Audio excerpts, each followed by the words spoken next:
We met at church. That's where that's what we kind of met at church.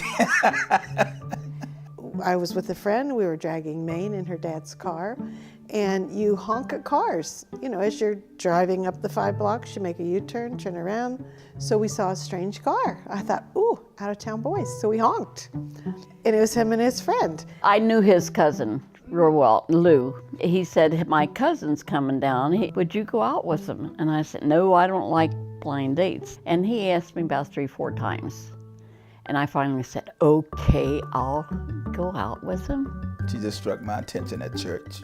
I mean, she was just good, easy on the eyes. She was really good to look at. On the way back that night, my friend and I had an argument over when we came back who was going to get the set by her.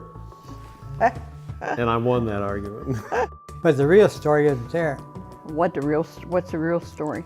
Is that I went to her house for dinner, and her mom made the best Swiss steak you ever tasted. I got kicked out of school because I used to slip off campus and go to her school. The next year, I just transferred to her school. No, I just wanted to be with her, that's all. When he was in the Navy, I'd get letters from him. I wrote every night. Every week writing me love letters and calling me on the phone at night. Some nights we would almost fall asleep on the phone talking. So, yeah, I think that's when it happened, that he's the one.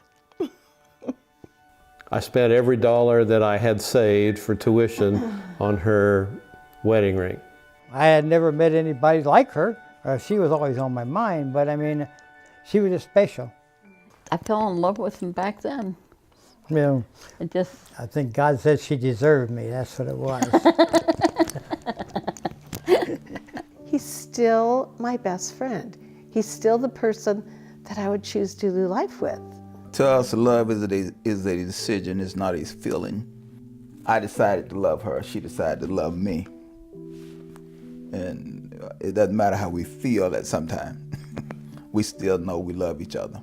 When you're young and in love, you have this idea that that's where your love is at its peak. Well, that's totally wrong, because you don't really know each other.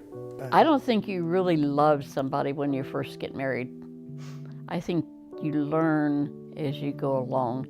Your if love you marry gets for looks deeper. or money, it can disappear. Look at me, I'm old. I'm almost 91 years old. Oh, you were just 90, hon. Huh? You were just 90. Oh yeah, I'm already 4 months into it already. But I look back on it now, and I truly believe that it was predestined for us to be together and ordained by God. I prayed that I would someday meet a nice guy and have children, and I met him. Got a flock of them, didn't we? Yeah, yeah, a flock of them. I thank God that I find the person I want to spend the rest of my life with when I was only like 15 years old. Some people spend a whole lifetime looking, but I was fortunate enough to find that person. I've had a good life. Yeah, we We had some ups and downs. And I couldn't have found a better person, and I probably don't deserve the one I got. And she's what every man should be looking for. When we're in a big crowd and we get separated and all of a sudden I see him, it's like I'm safe. You've always taken good care of me and he cherishes me. You know, and that doesn't happen a lot. I feel very cherished.